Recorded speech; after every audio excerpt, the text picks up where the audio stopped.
wrong for yelling at my wife in front of my family for putting salt in my mom's birthday cake? It's a mother-in-law, daughter-in-law story. Here we go.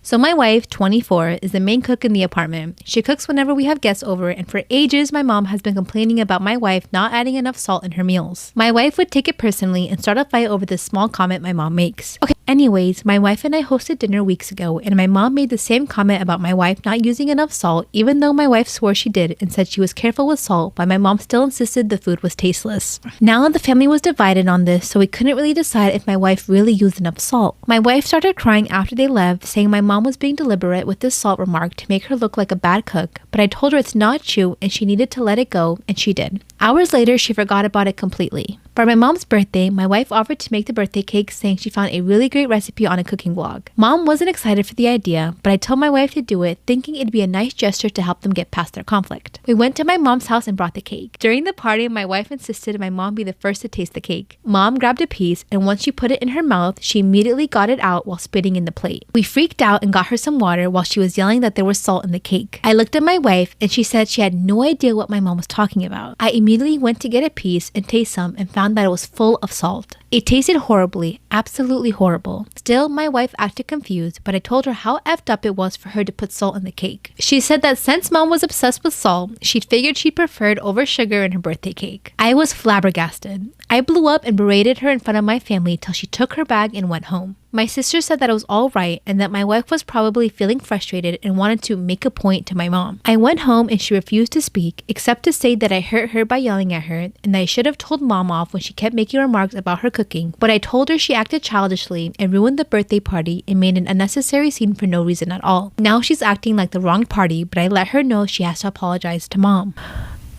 Storytime about how I stole my mom's boyfriend. I'm 25 years old, and my mom just turned 40. She was 15 years old when she had me, so she was a really young mom. So obviously when my mom and dad were teenagers, they got pregnant with me. My mom hadn't even graduated from high school when she had me. My dad at the time, though, was in college, so he was a lot older than her. Obviously, looking back at their relationship, I think it was totally inappropriate. I've never said this to my dad, but I'm definitely open about it with my mom. Luckily, my grandparents stepped in and helped them financially. So I grew up in a really nice house going to a good school. The problem is that my parents basically had to do whatever my grandparents wanted them to. So my dad really hated my mom's parents. When I turned 13, my parents got divorced. My dad basically told my mom that he did not want to be in this relationship anymore. He was sick of her parents, and that he didn't even want to live in the city we were living in. This was really hard for me, but it was even harder for my mom. She was left alone raising me, while my dad went and partied. He was reliving his youth again, but this time the way he wanted it to be. I truly believe this, but my mom denies it. I think she started harboring resent for me. The fact that she had to stay home with me and take care of me. She wanted to go out with guys and drink and party. I was always in the way. Part 2 is story time about how I stole my mom's boyfriend. I knew my mom resented me for having to take care of me instead of being able to go out with her friends and date men. When I turned 15, things started getting really difficult between me and my mom. My dad went off to New York, completely abandoned me and my mom, and went to live his dream. He wanted to be an actor, and he actually started getting successful at it. The good thing is he started sending my mom a lot of money. This meant my grandparents weren't having to pay for everything, and it allowed my mom financial freedom from them, which meant she could do whatever she wanted. So instead of staying home with me, my mom decided to start going out. This actually made me really happy. This allowed us to have some space from each other, and she was able to go and have fun. Our relationship got a lot better because my mom was just happier. She even got a new boyfriend. My grandparents hated it, but she was so much happier. Fast forward 10 years later. My mom and I are very close and we still live together. 2 weeks before my 25th birthday, my boyfriend broke up with me. I caught him cheating on me with my best friend, which is a whole other story time, so if you guys want to hear that one, let me know. By the way, this is not my story time, I'm sending me on Instagram. My mom just started dating a new guy. This new guy was my age. Every time he would come over to be with my mom, he and I would just stare at each other. Part 3 is up.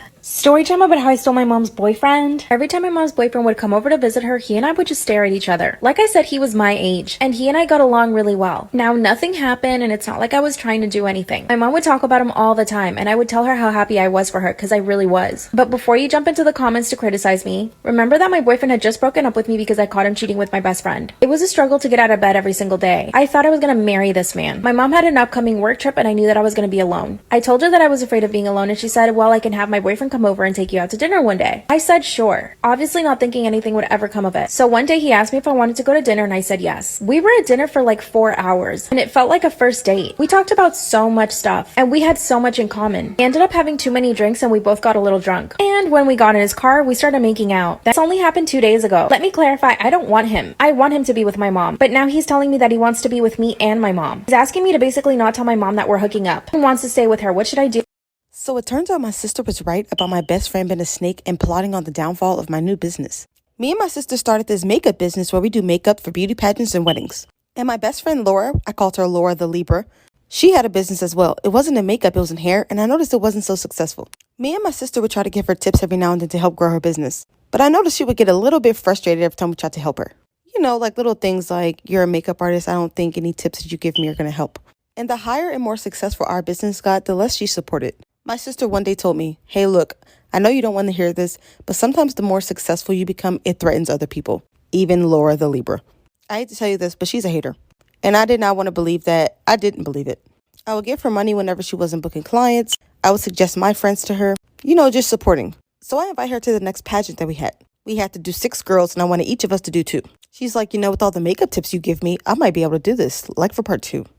Laura the Libra, which was my best friend, tried to sabotage my business on purpose part 2. So there's 6 girls who need their makeup done for the pageant, and there's 3 of us, so we do 2 each. I trusted her makeup skills because I've given her so many tips over time. And she kept reassuring me that I had nothing to worry about and they were going to look bomb. So it takes us all about an hour to finish the makeup in total. And they have to hit the stage right after. We were cutting it super close. So after we're finished, I do a head count and look at everyone's faces, to check out the makeup. Ashley's 2 girls looked amazing. Of course mine did, because we're both makeup artists. So I grabbed Laura's girls and I look at their faces. And she gave them gothic style makeup. Nothing wrong with gothic makeup, of course. But this is a beauty pageant. They will lose with that makeup. Now, mind you, these are 4 to 6-year-old girls. And they have jet black lipstick on, teased hair, that purplish pink lipstick under their eyes to make them look like a zombie. And they're wearing high heels, dresses, and pearls. They looked absolutely ridiculous. It was clear to me she was a hater then. She got cut off and choked out.